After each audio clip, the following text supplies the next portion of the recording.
بسم اللہ الرحمن الرحیم۔ السلام علیکم دوستو آج کی ویڈیو سعودی عرب میں رہنے والے ہر آدمی کے لیے بہت زیادہ ضروری ہے۔ جو بھی وہ کسی بھی ویزے پر کام کر رہا ہو اس کے لیے یہ ویڈیو بہت ضروری ہے، جو ورک ایگریمنٹ کی سالانہ بنیاد پر تجدید کے حوالے سے ہے۔ سعودی عرب میں غیر ملکی ملازمین کے معاملات، اجر اور اجیر کے مابین تنازعات کو حل کرنے کے لیے وزارت محنت نے کیسز رجسٹر کرنے کے لیے آن لائن سہولت فراہم کی ہے۔ یاد رکھیں کہ سعودی عرب میں نئے قوانین مرتب کیے جا رہے ہیں جن کا نفاذ آئندہ برس کے تیسرے ماہ سے کیا جائے گا۔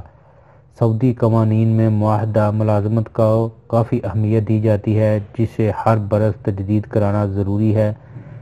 غیر ملکی کارکنوں کے لیے معاہدہ ملازمت محدود مدت کا ہوتا ہے، جو سالانہ بنیادوں پر تجدید کیا جاتا ہے۔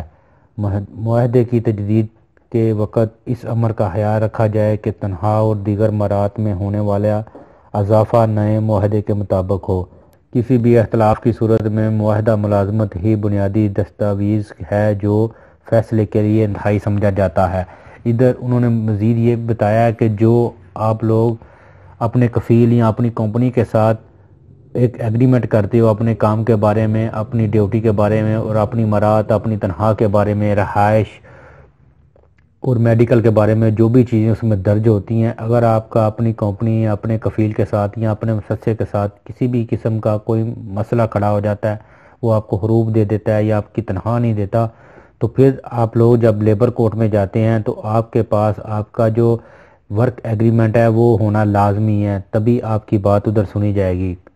تو اس لیے سب لوگوں کے لیے کو یہ چاہیے کہ جب بھی آپ کسی کے ساتھ کام کرنا شروع کریں تو اس کا ساتھ ورک ایگریمنٹ لازمی کریں، جس کے اوپر آپ کو بھی اتفاق ہو اور اس کو بھی اتفاق ہو۔ پھر اگر اس کے بعد آپ کا اور آپ کے کفیل کا یا آپ کی کمپنی کا کوئی مسئلہ پیدا ہوتا ہے تو آپ کسی بھی عدالت میں لیبر کورٹ میں جا کے اس کے اوپر کیس کر کے اپنے حقوق جو ہیں وہ واپس لے